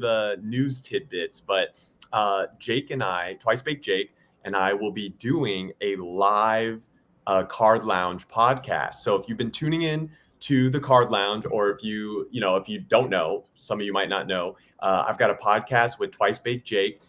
We've been doing it for, oh my gosh, 15, 16 episodes now. It comes out every Wednesday. So we put out an episode a week. It's free. You can go to YouTube, just type in Card Lounge or Spotify. We just talk all things Pokemon cards, and TCG and news going on in the hobby and in the collectibles world. So if that kind of stuff interests you, highly recommend checking it out. It's super fun filming with Jake. He's like one of my best homies in this whole, collectible hobby space. And so what we're hoping we can do is we're going to have a live podcast that hopefully Pat can be on. I don't know if it's like for the whole episode, but it'll kind of. I'm gonna bum rush the stage. Yes. Like I don't know if he might just hop on for like 15, 20 minutes and then go do, because I get he's got to run card party, but it'll still be fun and it'll be live. We'll probably have a kind of time, either in the middle or near the end of the pod to take live questions. So kind of like what you and I are doing now with the chat, but just people can live come up to I'm assuming like a microphone in the auditorium hall and ask some questions, whether it's about cards or what we think's going on with Pokemon or the market or whatever. That's what we did for the 18 and up panel. So the 18 and up panel was because it was supposed to be like a regular pack battle team versus team for points. Sure. It was myself, Opossum Bud, Cool Trainer Ryan, and Pokeball. But we opened up the packs and we're like, all right, well, we're scheduled for this room for an hour. What are we gonna do? We finish this in 10 minutes. So we just grabbed a mic from backstage because they put us on the main stage, so it is enclosed, so we can say fuck, we can say shit, we can say what the four of us say. Right. And we grabbed the mic from the backstage and we just like, hey, I got in the crowd and I was like, cool, you, age, number, like there were so many kids in there, it was fucking stupid. it was crazy. So we're like, all right, how old are you? Kevin, I'm 12. Ryan, what's the deal with the Hanger Gang? And like we're like, oh my god, really? Yeah, and it was so fun. It was a lot of fun, but we got a lot of legitimate questions like what do we think about the hobby right now? What cards are we looking for at the show? Right. I think doing that is a fantastic idea. We weren't even because it keeps people engaged and it likes it. Right. It makes them feel part of the show. It makes them feel like it's a part of the show, and they can kind of ask stuff that maybe they wouldn't even like people even typing right now in chat, or if someone was like, oh, I want to get to know Robo better. Like what's your favorite like cereal that you ate growing up, or what's your favorite food? Yeah. Like I could get to know you better because you might say something and I'm learning something about Gonzo. I didn't know his favorite food was, like Italian meat, but like spaghetti and meatballs or something, different. That's why I love doing the podcast live, because it does make them feel part of the conversation. Totally. Excuse me. It does build a better rapport with you, because when I got in my Discord, one of my people DM'd me because he was like, I don't want to make this public, but really Robo skills? I'm like, fuck you, dude. I have no issues with Robo. He's always been a good person to me. And he was like, but the allegations. I'm like, what's that fucking word you just said? He was like, what? I was like, you just said allegations. Like that's all they are. And until they're proven in the court of law, like the person that you're probably going to back up, there's nothing like until he does something wrong to me, he's still good to me in my eyes. Right. What's funny is if it's about we talked about it kind of. Yeah. We don't even have to jump into it, but there was allegations against someone that, did go to into court. Yeah. Like Adrian is a scammer. And so, I don't know who that person was that DM'd you, but like basically that whole headline that wasn't even a story. Like this was at my local LGS because he happened to be like, he lives, well, I don't know if he lives here anymore. That's the thing. He might've just like up I haven't in heard Man anything Town. about him He since disappeared. that I know, incident. because he's Yeah, he's he a scammer, disappeared. and the thing was, like, he's done deals with Rattle, and Rattle was protecting him, and Rattle made this whole video, and that whole video should have just been like, See, oh, like, even just thinking about it now, it makes me so like that with it was basically like the guy was scamming people. He scammed me, and then I just prevented him from scamming any other people in that card shop. So the Rattle statement, I can't confirm or deny. So Sure, I'm sure. going Well, like I don't want to say I'm going to ignore it, but I'm yeah, just going to say like, oh, that's an interesting statement, because to I me think, that's a statement. There's no proof that yeah. him and Rattle have done deals that I'm aware of, but that does make a little more sense that even when Adrian went to court, Court. talked back to the judge because he's sleepy, He was like that made he it was given that information too. You would think that would be something that he would want to, cover if talk he's about. Yeah. being like objective with the news. I really thought Opossum's like Coverage of everything. right. It really did mean a lot. Like, so Opossum's someone I've never met in person. And when he was able to kind of like see through some of the BS and like call out certain things, and it was weird because like Rattle was like taking shots at him or like he was like, I'm doing your job. But then, I specifically remember that one clip where, Opossum was like, oh, like Rattle was like, oh, I don't understand. He's not able to give the product that he said, or like a giveaway. And there's like a whole this for the Switch.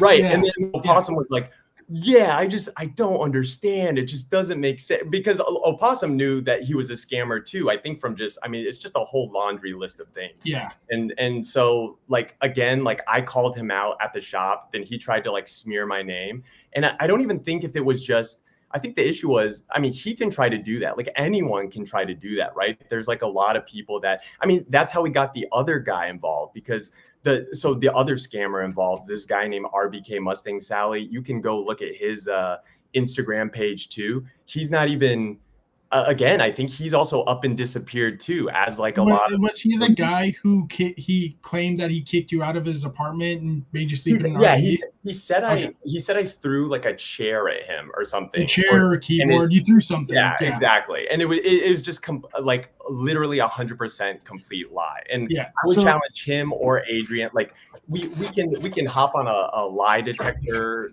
like test call thing, or go over these questions. It was just and that guy really, like Adrian, I didn't know. He was just someone that I did a deal with, and then he basically like he scammed me. Luckily I was able to get my money back, but I know a lot of people aren't so fortunate, which is why the one guy took him to court. But RBK was someone that I thought was my friend, and then like basically it was revealed that he was just essentially using me. Like he used a lot of people in the community to try to like I know like people try to throw around the term like clout chase, which is so, I don't know, streamer kind of centric, but that is essentially who he is in essence. Like he just tries to lie and get ahead by using people's, name or trying to like, because I assume he just cares about being bigger or having lots of followers. Like that's what makes you important. And I always like, even with you, right? Like I know we've talked about I don't mind talking to anyone of any size. Like if I like you and you're a collector and you're in this hobby, I'm down to collab or do whatever. And like people always look at Pat or someone like big, and people think, oh, Pat's like, people like Pat and people want to work with them because he's got this, like over 1 million. That's what people think I'm doing with Pat. Yes, exactly. And it's like, no, dude, if you actually talk to the guy, if Pat had 0 followers, we would all still hang out with Pat because of who he is as a person. But it's the irony is it's because of who he is that's why he's got 1 million. Not they see the numbers and they're like, no, you're only there because he buys you things. I'm like, man, that fool, that he buys me lunch when I help him with stuff.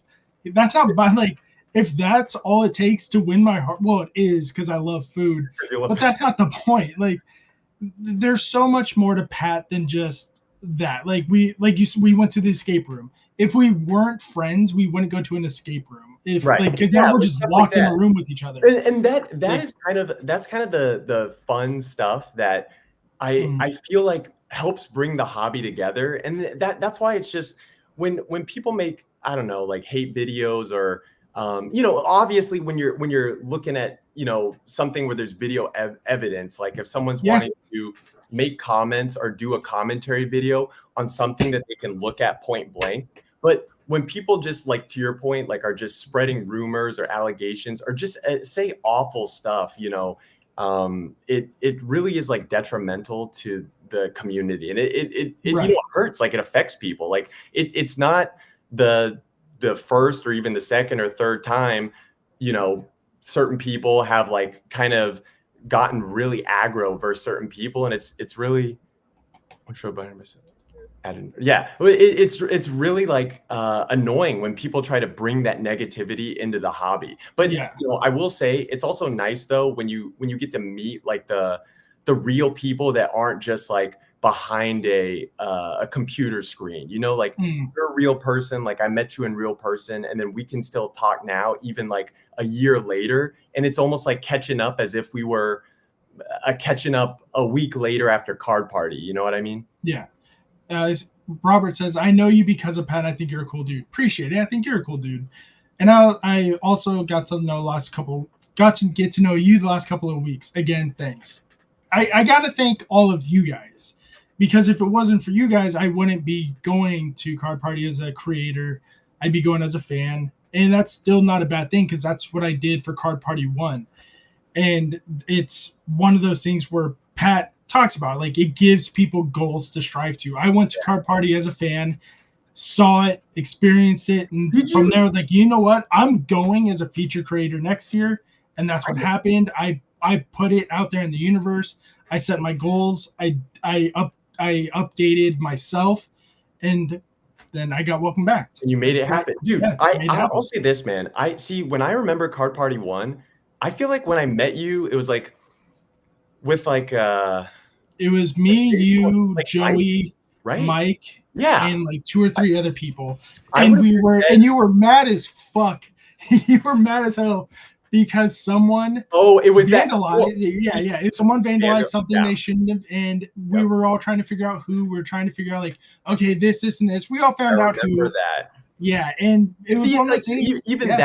that guy, and see, we don't again, we don't need to give him any clout, but it's like Nope. there's certain people that, I mean, even I don't even get, like, people will be like, oh, see, he's got a problem with me, but it's like then that guy has a problem with Pat, where you're like, dude, how could you have a Yeah. problem? Like the That, whole I think event that's was one of so the nice. reasons why Pat says, like, leave the Not stuff at the home. Like, the this burning isn't the shadows. place for it. Yeah, Yeah. like it's like, dude, this is not the place to be doing that. And that was such a like such a over the top, like a crossing the line thing. Yeah, it wasn't yours. It was something that's supposed to be a gift.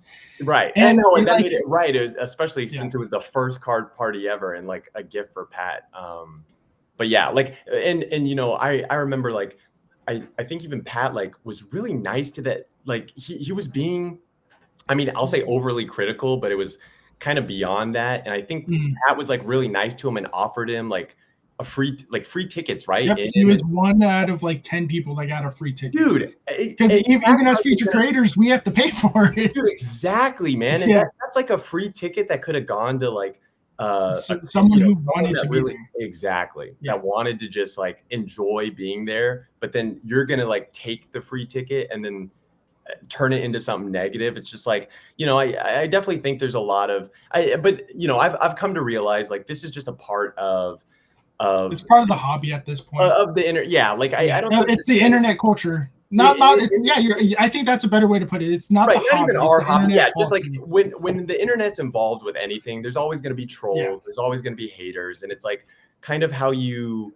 I guess, navigate those things. But you know, I tend to just like I vibe with like really real people, and that's mhm, why certain people like those like people that are very fake, or you know, it's like if you have no reason to hate on someone, like if I've given you no reason to hate me, or for anyone like talking to, you know, down on any creator, it's like yeah, you're drawing from some sort of, I don't, like insecurity or yeah, something that's internal that you know, it can't really be expressed like for you, right? Like even if we'd never said 3 words to each other, if you've never done anything to insult me or my family, it doesn't matter what your content's like. It doesn't matter. Like I can't hate you really Yeah. because there's no tangible reason to. Like even if I thought your content was like, oh, that's not how I would make it, or I don't, you know, like the cards you collect, or you know, whatever reason, but none of it would give a good reason for me to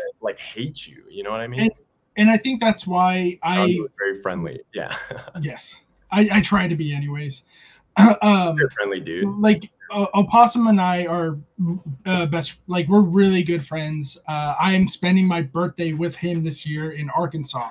Oh, nice. Like that. Like that's how. Like, and people are like, "How can you be friends with Opossum? He's so negative." I'm like, he's not. Like he like I. Maybe it's because it's in it, and I tell people like I'm actually listening to what he's saying though, not like yes how you say things means also mean things, but the words themselves mean things. Right. So I've never met Opossum Bud, but you know, it's you know, yeah, I feel like he's almost gone through this like full like he's grown. He's even said it too. He's grown a lot as a person. Like he's starting to censor people's like Instagram pages and everything. He's like, and he'll just be like, look at this goofy person, instead of like, look at this fucking idiot Gonzo.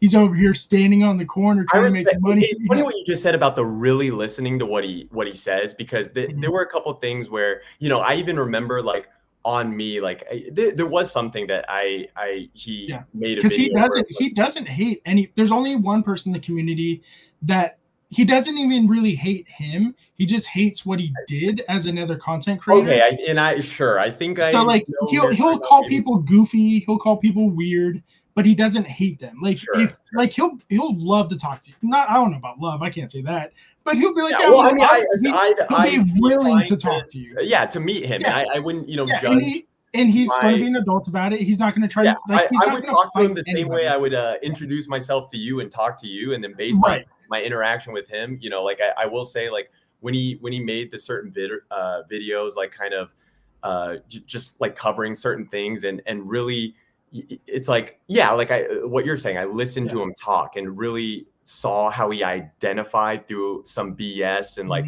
called certain things out, especially when it's like he certainly didn't necessarily need to on my behalf. You know, I was like, okay, you know what, I'm impressed. But a video that he did recently about someone stealing from another person is how I view him as a person in general, where he was like, he could be stealing from Dr. Applesauce and I'm still going to say something because it's not public. It's public knowledge at this point. Him and Applesauce do not mesh well. And even he's the person that Applesauce is, that he'll be like, no, like I don't hate him, but like if he needs help, depending on what it is, I'm gonna let him figure it out on his own.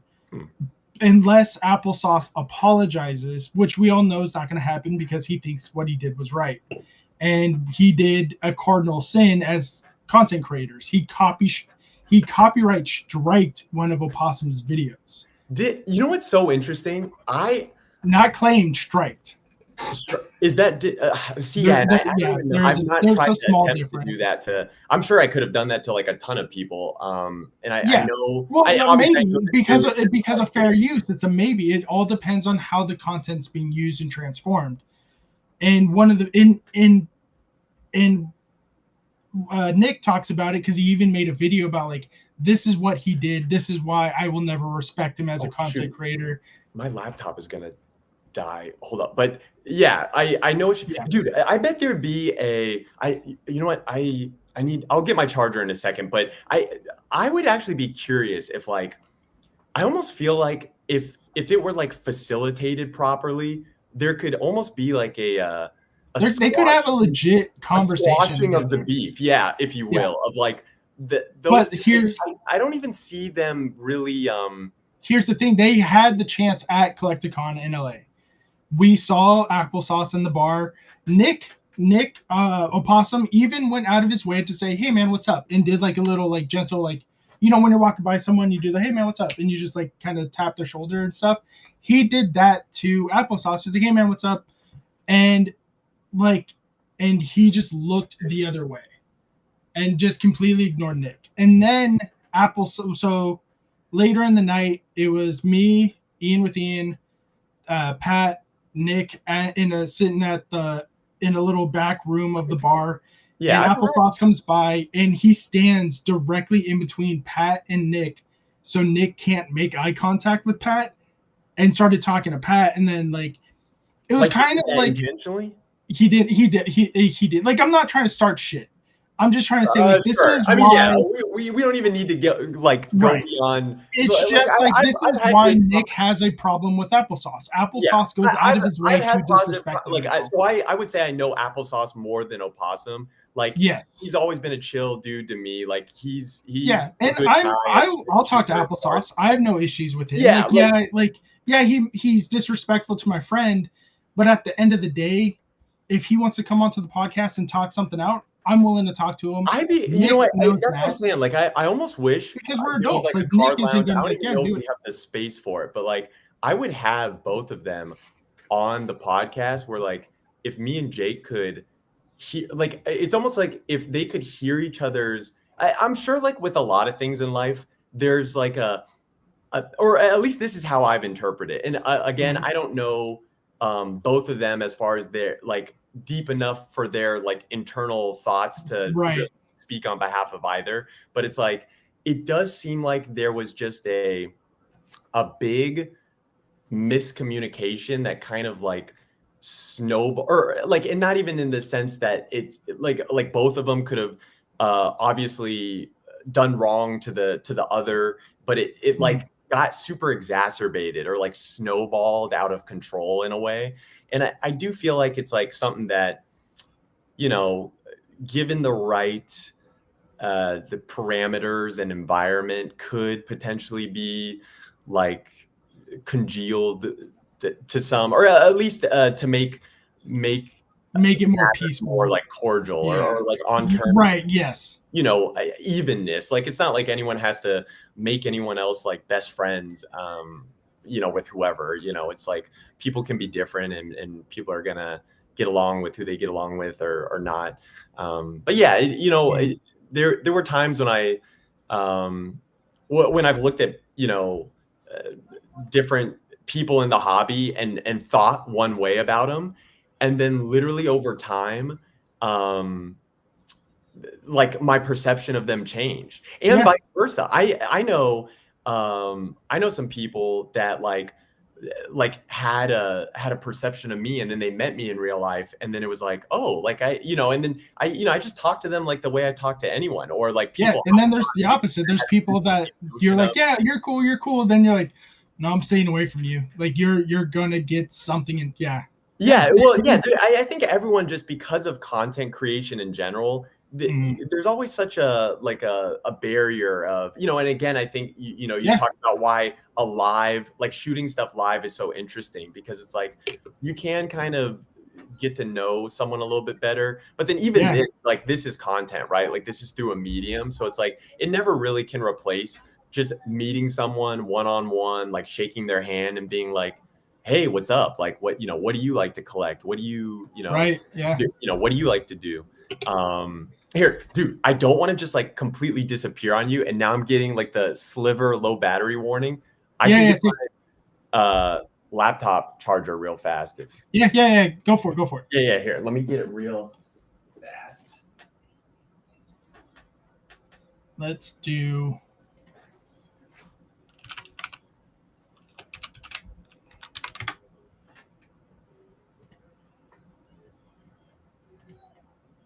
Oh my gosh, Gonzo, I don't know where it is. Okay.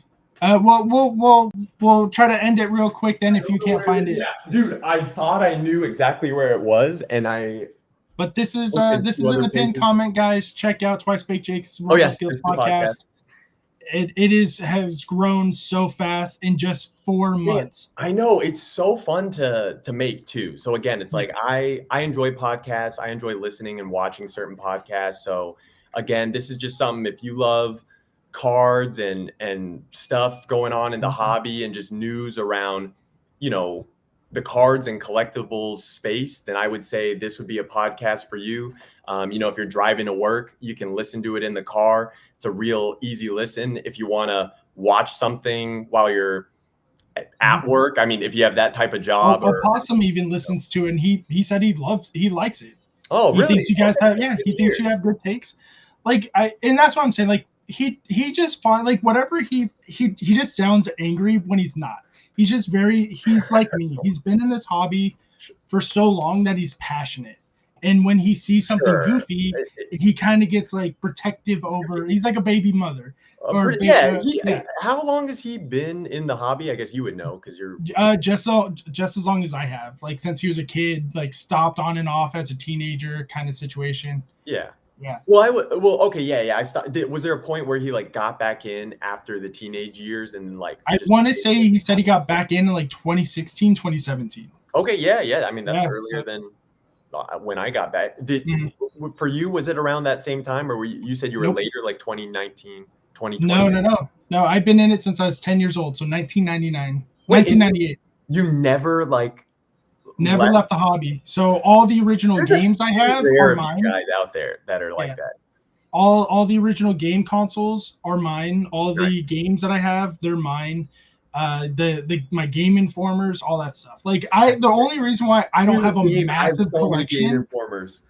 Yeah, the only reason why I don't have a massive collection like a lot of people do that have been around for so long is I grew up poor and I'm still poor. Like that's the part of growing up in San Diego. Like you got to be careful with your money. Now that I'm an adult, I'm allowed to buy the things I want. But as a kid, I had to depend on my parents.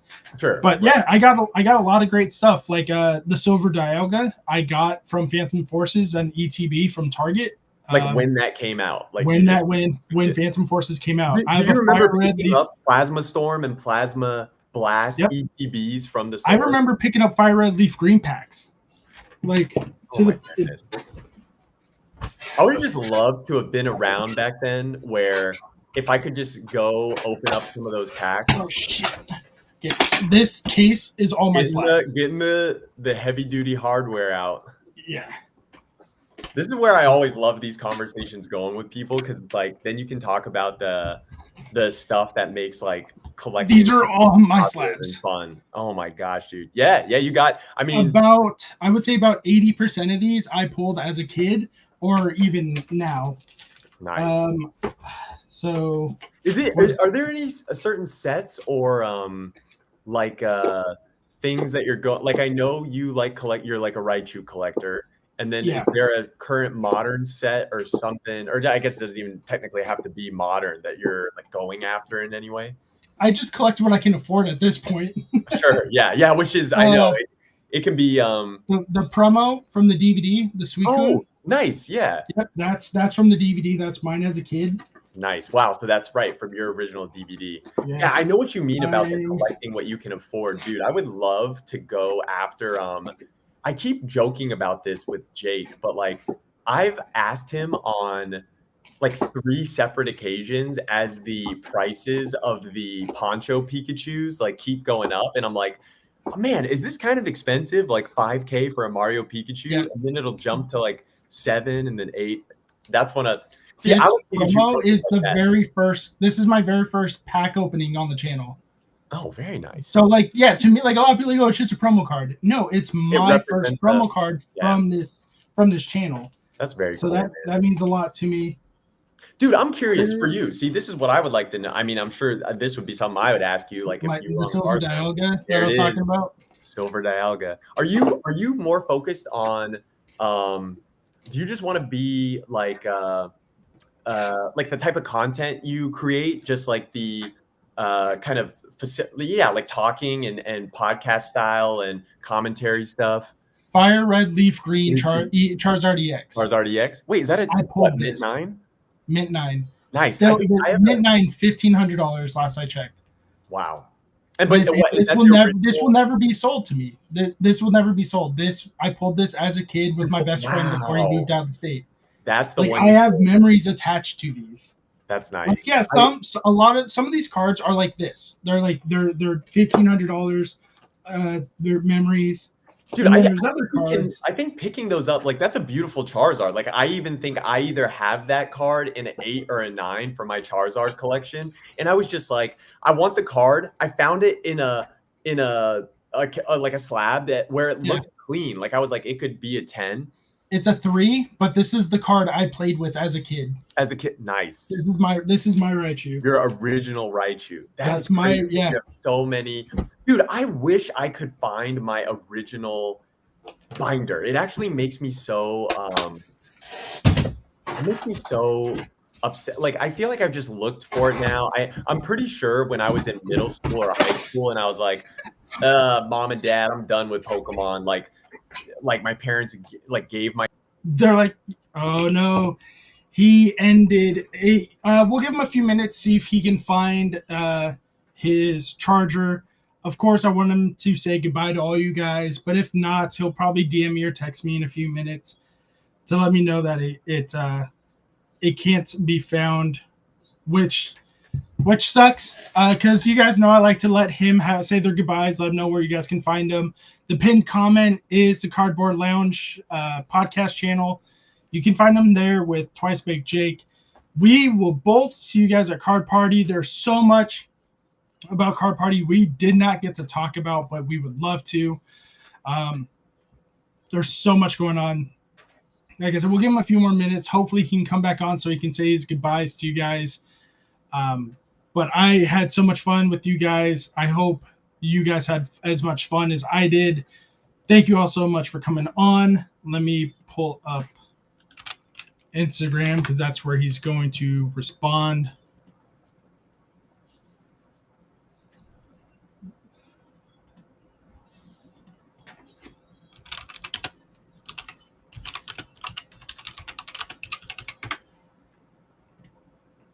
Okay. He said, "Oh my God, laptop just gave out." You're good. If you're watching this later, you're good. Let's see what he says. Well, all right, guys. I think that is going to be it for the night. No, I'll tell him no problem. I'll try to give him the best outro I can.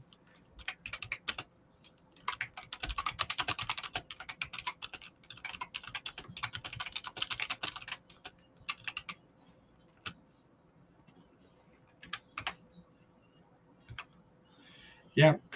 So yeah, he's not going to be able to come back on, unfortunately. But thank you guys so much for coming on. I had a blast talking to RoboSkills and talking to you guys. Let us know let me know in the comment section down below what else you want to know about Card Party, what else you want to do at Card Party, and more importantly, who do you want to see at Card Party? Let me know in the comment section because we are going to end soon. But like I said, June 23rd, let me double check the time on that one more time. June 23rd, Monday, June 23rd, I'm going to host a group podcast with the other featured creators that are going to be at Card Party. I don't know all of them for sure, except for Chris Pie TCG, Brad TCG, and RoboSkills are the only ones that said they're interested as of right now. I'll try to get more, but I'm going to try to get as much as I can to come on. We're going to talk about Card Party, what you can expect from us at Card Party, and so much more. Until next time, guys, my name is Gonzo. That was RoboSkills. Again, you can find him on TikTok, Instagram, and YouTube on the Card Lounge and RoboSkills. You can buy from his shop at roboskills.com. And until next time, guys, don't forget, collect how you want to collect. Peace.